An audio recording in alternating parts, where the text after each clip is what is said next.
Greater Noida Kasna कोतवाली क्षेत्र में रहने वाली एक लड़की ने अपने जेठ और पति सहित सास ससुर पर गंभीर आरोप लगाते हुए कासना कोतवाली में मुकदमा दर्ज कराया है। पीड़ित सीमा बदला हुआ नाम का कहना है कि उसकी शादी 22 अप्रैल को गाजियाबाद के बामेटा के रहने वाले अरुण के साथ हुई थी। पीड़ित का कहना है कि उनके पिता ने शादी में सैलेरियो कार दी थी। शादी के कुछ दिन तक तो सब कुछ ठीक रहा, लेकिन कुछ दिन बाद लड़के और उसके परिवार के द्वारा क्रेटा कार के साथ 10 लाख की डिमांड की जाने लगी। पीड़ित ने जब उसका विरोध किया तो एक दिन घर में अकेला पाकर पीड़िता के जेठ ने उसके साथ रेप किया। वहीं जब पीड़िता ने इसकी जानकारी अपने सास ससुर और पति को दी तो उन्होंने उसको चुप रहने को कहा। इसके बाद जब पीड़िता ने इसकी जानकारी अपने परिजनों को दी तो भाई और पिता पीड़िता के घर पहुंचे, जहां पर उनके ससुराल वालों ने उनके साथ भी मारपीट की। वहीं आपको बता दें कि पीड़िता का कहना है कि उसके पति अरुण और शासकों ने जेठ के खिलाफ कार्रवाई कराने की बजाय पीड़िता को ही डराया धमकाया, जिस पर पीड़िता ने इसकी सूचना अपने माँ बाप और भाई को दी। सूचना मिलते ही पिता मौके पर पहुंचा। पीड़िता का कहना है कि उनके ससुराल वालों ने उन्हें भी पकड़कर उनके साथ मारपीट की। इसकी सूचना जब पुलिस को दी गई तो मौके पर पहुंची पुलिस ने पीड़िता को बचाया। आरोपियों के खिलाफ कासना कोतवाली में धारा 313, 354 खा, 376, 511, 307, 323, 504, 506, 498 ए 3/4 के तहत मुकदमा दर्ज कराया है। पुलिस ने मुकदमा दर्ज कर लिया, लेकिन आरोपियों के खिलाफ अभी तक कोई कार्रवाई नहीं हुई है, जिसके कारण पीड़िता पुलिस आलाधिकारियों के चक्कर काटने को मजबूर है। वहीं पीड़िता का कहना है कि वे लगातार पुलिस के आला अधिकारियों के चक्कर काट रहे हैं, लेकिन उसके बावजूद भी थाने स्तर पर कोई कार्रवाई न होने के चलते अब पीड़ितों ने इसकी गुहार पुलिस के आला अधिकारियों से लगाई है, जिस पर पुलिस का अधिकारियों ने पीड़ित की शिकायत पत्र लेकर जांच कर आरोपियों के खिलाफ कार्रवाई करने की बात कही है। पीड़िता का कहना है कि एक तरफ सरकार बेटियों की सुरक्षा के लिए अधिकारियों को दिशा निर्देश दे रही है, लेकिन दूसरी तरफ अधिकारी पीड़िता को थाने के चक्कर काटने को मजबूर कर रहे हैं, जिसके चलते पीड़िता ने उत्तर प्रदेश के सीएम योगी आदित्यनाथ से मिलकर शिकायत करने की बात कही है। 27 तारीख चौथा महीना 2022 को मेरी शादी अरुण कुमार गांव बामेटा गाजियाबाद लालकुआ के पास वहाँ मेरी शादी हुई थी। एक हफ्ता बाद मुझे वो दहेज के लिए क्रेटा कार के लिए बोलने लगे। क्रेटा कार और 10 लाख रुपये लेकर अपने पापा से, अरे क्या गाड़ी दी है ये सिलेरो। फिर मेरी सास और जिठानी ने मुझे 2 महीने गर्भ गिराने वाली दवा धोखे से खाने में मिला के दे दी, जिससे मेरा गर्भपात हो गया। मेरा इलाज मेरे पापा ने करवाया। मेरे मैया ससुरे का लड़का वो मेरा भाई अनिल मेरे घर पे आया था। मैं अकेली थी, उसने मेरे साथ बदतमीजी मेरे कपड़े वपड़े फाड़ दिए थे और मुझे कमरे के अंदर के खींचने लगा बाहर से। मैं जोर जोर से चिल्लाई तो वहाँ पे पड़ोसी आ गए थे और इतने मौका पाता है नहीं, वो भाग गया। मैंने फिर अपने पति को बताया तो कॉल करके वो मुझे ले गए यहाँ से,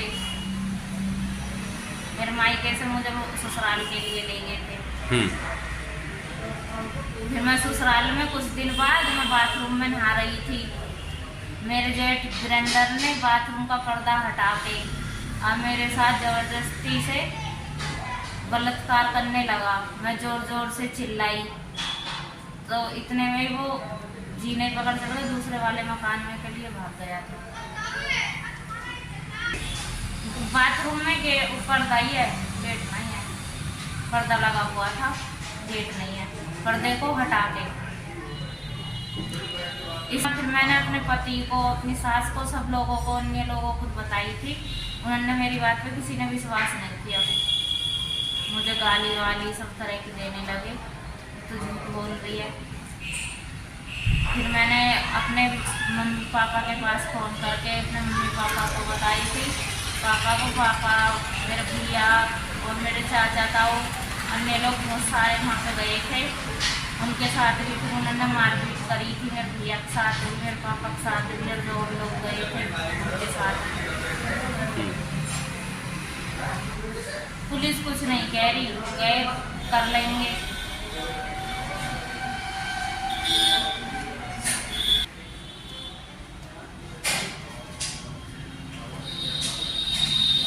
दरोगा कह रहा था कि जब करेंगे कर लेंगे।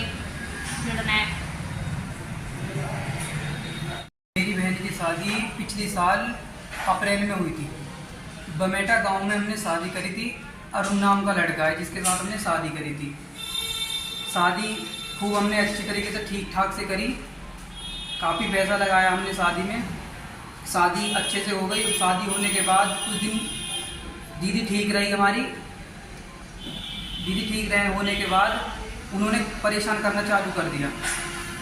परेशान करने में हमने दीदी से पूछा, दीदी क्या बात है? दीदी का फ़ोन आया, दीदी रो रही थी कि ये डिमांड कर रहे हैं 10 लाख रुपए और एक क्रेटा कार। मैंने बोला मैं कार तो हमने दी थी सिलेरो, तो बोल रहे हैं वो उसकी कार की जरूरत नहीं है, हमें 10 लाख रुपए दो और क्रेटा कार दो, हमें अपना बिजनेस करना है। तो हमने काफ़ी समझाया उन्हें, तो कुछ दिन के लिए शांत हो गए। मामला दीदी को मारना पीटना बंद कर दिया। फिर बाद में उन्होंने फिर ऐसा ही किया। उसके दौरान दीदी हमारी 2 महीने की गर्भवती हो गई।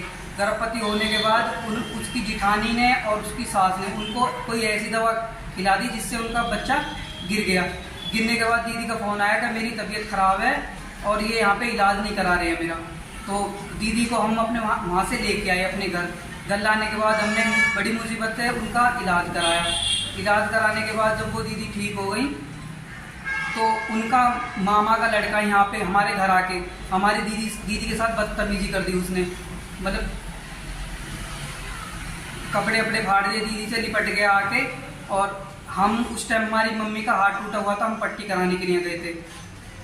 वहाँ से हम जब आए शाम को तो दीदी ने बोला कि ऐसे ऐसे बात हो गई है कि वो आया था उनका मामा का लड़का मेरे साथ ऐसे ऐसे बदतमीजी करती है। हमने वहाँ फ़ोन किया तो वहाँ से हमारा जो जीजा है वो और उनके पिताजी और उनका भाई आया। वो गलती मान के हमारी दीदी को अपने साथ ले गए। अब ऐसा नहीं होगा आगे से, अब इस बार माफ़ कर दो।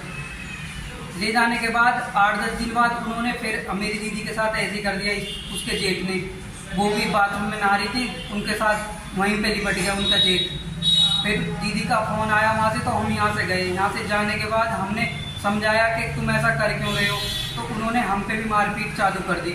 मारपीट होने के बाद हमने वहाँ पुलिस को कॉल की। 100 नंबर पर कॉल करने के बाद पुलिस वहाँ पे आई। पुलिस ने हमें बचाया। बचाने के बाद तुरंत हमें वहाँ से घर के लिए रवाना कर दिया। बड़ी मुश्किल से मुकदमा ही लिखा है सर। लिखने के बाद जब मुकदमा लिख गया है तो अभी पुलिस हमारी तरफ से उन्हें अपनी तरफ से कोई कार्रवाई नहीं कर रही है। बोल दिए कि हम अपने आप कर लेंगे जो हमें करना है, और हम कहीं जाते हैं तो हमें वहाँ से भेज देते हैं, जाओ घर को।